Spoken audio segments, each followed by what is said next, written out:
Last week, Georgia Governor Brian Kemp and other Republican governors met with President-elect Trump to discuss a number of federal policies, immigration, and energy. The governor joins us now. Governor Kemp does. He's also now chair of the Republican Governors Association. And welcome, Governor. It's good to see you. You probably you didn't see a lot of the hearings, I guess. You still doing stuff down there in Georgia? You're running the state? Probably can't sit around watching TV all day. No, I have not been watching too much TV. It's our first week of the legislative session. We've been very busy. I have my State of the State today, and so we've had a lot going on. It's not such a busy week for the legislators, but it certainly is for me. But we are doing a lot in the great state of Georgia.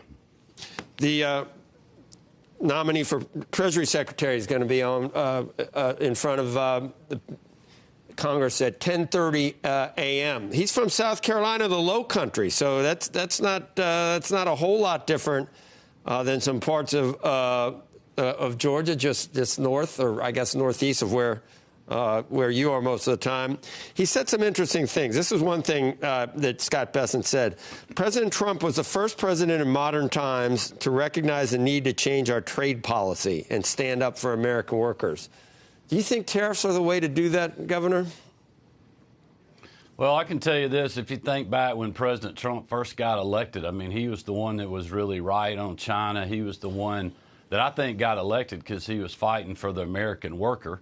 I think that's also the reason that he got reelected. And I think the talk of extending the tax cuts that him and the Congress did, that's the exact same thing that we're doing in Georgia right now. When you look at what the Treasury Secretary that's been nominated and the economic policies they have, it's the same thing that's been driving GDP growth in the South, really from Texas all the way through Georgia to South Carolina, where GDP growth now outpaces the Northeast. So these policies that the states have and what the Trump administration has done in the past, and I think will do in the future, is going to serve the country well. You know, what that looks like, Joe, in regards to tariffs, I don't know. But I think from the Republican governor's perspective and from President-elect Trump's perspective, cutting taxes is the way to go. I'm excited today that we're going to be announcing a 20-point basis cut to our state income tax, corporate and personal, on top of the largest state tax cut in history that we did 2 years ago, and we accelerated the rate down 10 basis points last year. So we're continuing to cut taxes. We're also going to give $1 billion back to the taxpayers in a rebate to help them offset the 40-year high inflation that we saw under the Biden administration. What would it take to almost mimic what Florida did? I can't even imagine the inflow to Georgia if there was zero income tax. How do they do it in Florida, and how could you ever actually get there in Georgia? I know there's been some talk about that in the past. Well, I think you got to look at the whole tax environment. You guys, I believe it was, did a study a couple of years ago that showed state and local taxes combined in the Southeast, and Tennessee, I think, was number one. We were tied for second with South Carolina. I believe Florida was fourth. So they're getting you on property taxes and a high sales tax and other things, where in Georgia we don't have a tax on groceries. So every time somebody goes to the grocery store, they're not paying sales taxes.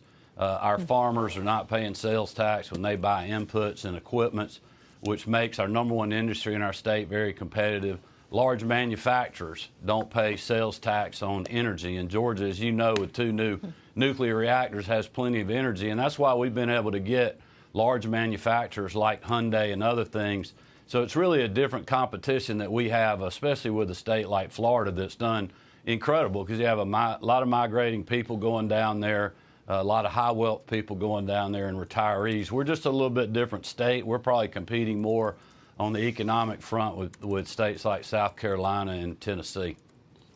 It's weird that Georgia has 2 Democratic senators for this. Maybe it's not weird, but I think about it as, I don't know, it's at least purple and red at times. I guess, is it a swing state? Are you going to run against Ossoff eventually, do you think, Governor? You're throwing a lot out there, Joe. Let me go back. You don't like those? You don't like those kind of questions, because you'd have to really. No, I think it's. I'm putting you up for it. I'm nominating you to do that. I know. I want to answer those questions. Just a lot of them. I mean, thankfully, we righted the ship. We should not have two Democratic senators in Georgia. As you know, I won my re-election campaign against Stacey Abrams by almost 7.5 points. And Georgia went for President Trump this year, as it should have. We are a slightly red state. I'd say generic ballot. We're a 52-48 state. We're not purple. We're not blue. We have good candidates, raise enough money, and have good on-the-ground operations, we can win. And that's what we did in 2022, really with every state candidate on the ballot other than our U.S. Senate candidate that had, issues that we just couldn't overcome.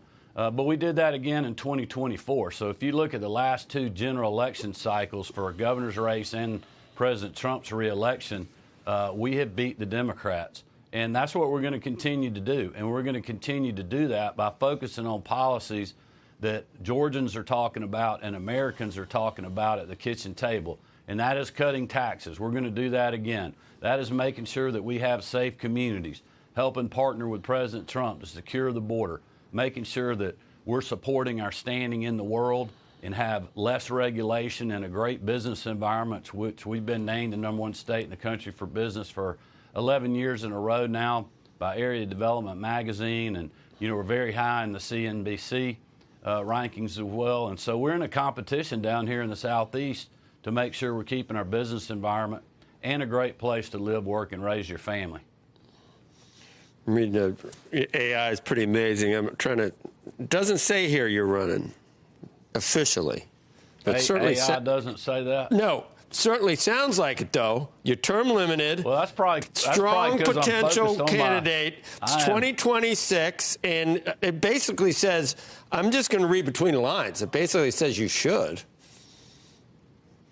Well. Look, Joe, I'm focused on my day job. We got a legislative session started. We got State of the State today. I'm going to be announcing this big tax cut and focusing on tort reform and a lot of other things that will continue to help our business environment be good. And I've always believed in politics, if you just do a good job where you are, the good Lord and the people will take care of the rest.